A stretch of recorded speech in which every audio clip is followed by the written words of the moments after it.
Good evening. What is Rafizi planning next after resigning as Economy Minister? And why did Umno's Puad Zarkashi hit out at Nurul Izzah over her tribute to Rafizi? We will be looking at this as well as Hari Jamaluddin's response to rumors of making a return to the cabinet. Meanwhile, Prime Minister Anwar Ibrahim has responded to growing outrage over the Sabah corruption probe. All this and more on KiniNews. Rafizi Ramli, the outgoing economy minister, already has plans for his next move. However, he's keeping them under wraps for the time being. He said his mission for now is to respond to his messages and join conversations on X. In a post on X, Rafizi said he already planned what to focus on after this, but let's allow everyone to calm down first, as it will be Hari Raya Haji soon. He said that he will share more later and that the true potential of this country lies in ordinary people. Rafizi added that we have to go back to harnessing this potential. Rafizi's leave will last until June 16th and his resignation is supposed to be effective on June 17th. On May 28th, Rafizi and Natural Resources and Environmental Sustainability Minister Nik Nazmi Nik Ahmad resigned from their cabinet posts. Nik Nazmi is on leave until July 3rd, with his last day in office being July 4th. Their resignation came after their defeat at the recently concluded PKR polls, which saw Rafizi losing the deputy presidency and Nik Nazmi losing in the race for one of the 4 vice president posts. Yesterday, Nik Nazmi defended himself and Rafizi against accusations of betraying PKR. The post came amid undercurrents within PKR, painting Rafizi and his allies as being disloyal. Will Hari Jamaluddin make a political comeback soon? Amid a looming cabinet reshuffle, there has been rumors that former Umno leader Hari Jamaluddin may be appointed to a cabinet position. However, Hari has brushed off talk of a return to Putrajaya, at least for now. Hari said he has no plans to re-enter politics until at least the end of the year.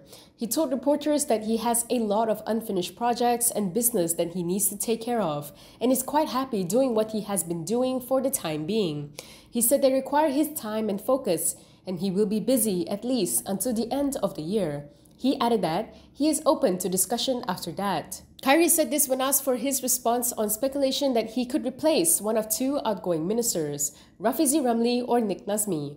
It is understood that talk has been swirling within Umno ranks about Hari's potential political comeback after being sacked by the party in January 2023 for purportedly breaching party discipline.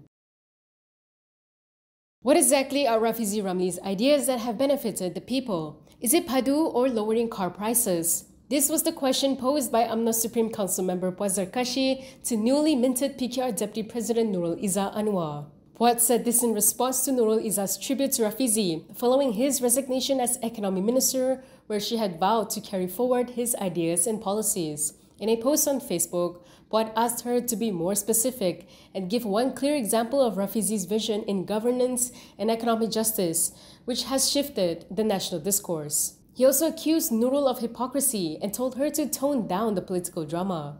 Puad added that there is no need to pretend that Rafizi is so great, and Nurul Izzah should just say that he is no longer needed, which is why she challenged him. He even called on her to tell PKR President Anwar Ibrahim to replace Rafizi and Nik Nazmi Nik Ahmad immediately with someone better. Apart from Rafizi, Nik Nazmi had also resigned from his position as the Natural Resources and Environmental Sustainability Minister after failing to retain his PKR Vice President post. Previously, Nurul Izzah had hailed Rafizi as fearless when it came to speaking truth to power. She credited him with introducing ideas and principles that reshaped Malaysia's political discourse, particularly in areas of good governance, transparency, and economic justice.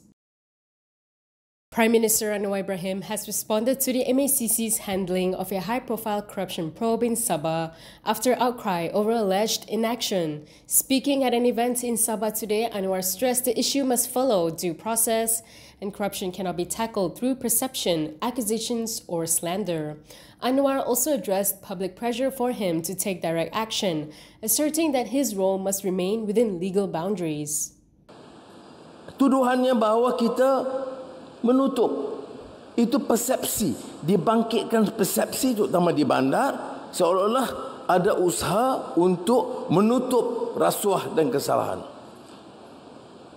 Saudara-saudari yakin negara ini tidak selamat sekiranya kita izinkan pimpinan memunggah kekayaan hasil negeri, negeri boleh kaya, pemimpin boleh kaya, rakyat miskin kalau kita tidak tangani masalah rasuah. Tapi rasuah ni tidak ditangani dengan persepsi, tidak ditangani dengan fitnah, tidak mungkin diselesaikan dengan maki hamun dan menimbul kepercayaan. Mesti melalui latihan nilai kita, prinsip kita dan tindakan yang tegas dari segi perundangan. Negara ini negara hukum, bukan negara persepsi, bukan negara tuduhan dan fitnah. Ini Perdana Menteri bukan diktator, Pak. Saya ikut hukum. Saya kena lalui proses. Ya, saya tidak boleh tangkap begitu. Ada orang beramanya, oh kamu dah nampak, ada duit dia 100 juta. Mengapa belum dakwa? Siasat itu kerja SPRM atau polis. Dakwa itu kerja peguam negara. Hukum itu kerja hakim. Ya, Perdana Menteri itu harus jaga supaya sistem itu berjalan. Bukan sistem Perdana Menteri yang siasat, Perdana Menteri yang dakwa, Perdana Menteri yang hukum. Itu diktator namanya. Itu pernah kita lalui dulu. Saya tahu tu. Jangan minta saya ulangi sistem begitu. The Kuala Lumpur High Court has ordered University Utara Malaysia lecturer Kamarul Zaman Yusof to pay 400,000 ringgit in damages to Youth and Sports Minister Hannah Yaw. This is over defamatory Facebook posts he made in 2017. Judge Aliza Sulaiman awarded Yaw 200,000 ringgit for each of the two posts, plus 80,000 ringgit in legal costs. In her judgment, Aliza ruled that she found no merit in the defendant's submission that Yaw lacked locus standi to initiate the suit. The judge also disallowed Yaw's request for a public apology, stating that any apology would not be sincere. Aliza also granted an injunction to prevent further publication of the claims. Bernama reported the judge as saying that the court was satisfied that the plaintiff, Yaw, had discharged the burden of proof on a balance of probabilities in establishing that the first and second posts were defamatory of her. In an immediate response, Kamarul said he would be filing an appeal with the Court of Appeal to challenge the High Court's decision. The defamation suit filed in 2022 arose from two Facebook posts made by Kamarul between May 10th and May 17, 2017, in which he alleged that Yaw had a proselytizing agenda and was using her political platform to advance Christianity. If you like the stories we produce, consider supporting us by subscribing to Malaysia Kini. Click the link in the description below or scan the QR code on your screen to subscribe. Tim Leisner, a former Goldman Sachs banker, has been sentenced to 2 years in prison by a New York court for his role in the 1MDB corruption scandal.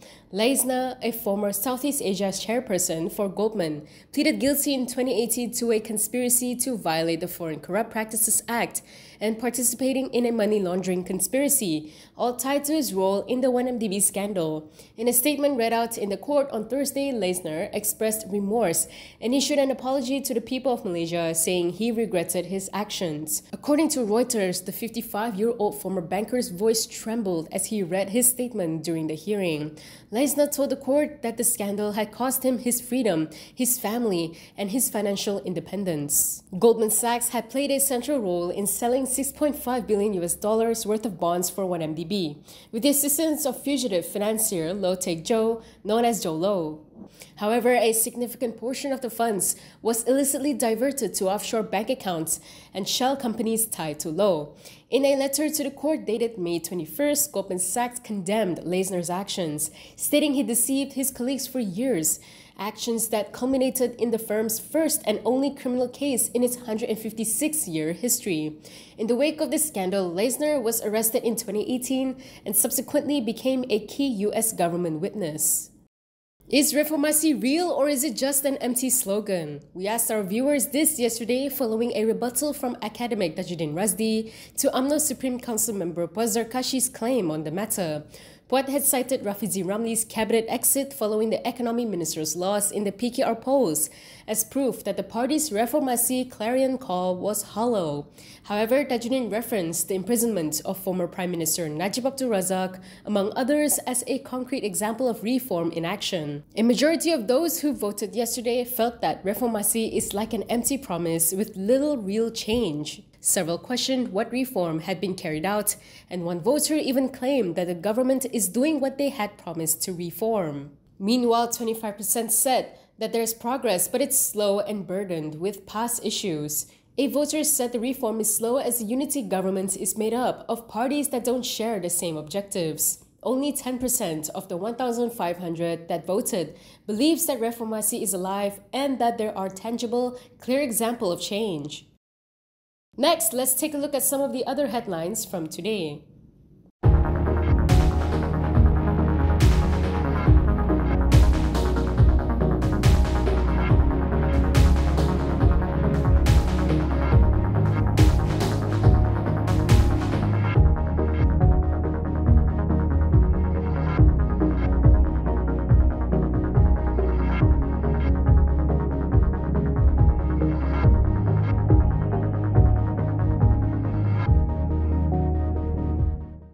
That is all from me today. For more stories, you can go to Kinitv.com. You can also follow us on Instagram, X, YouTube, and Facebook for the latest news updates. I'm Camelia. Thanks for watching.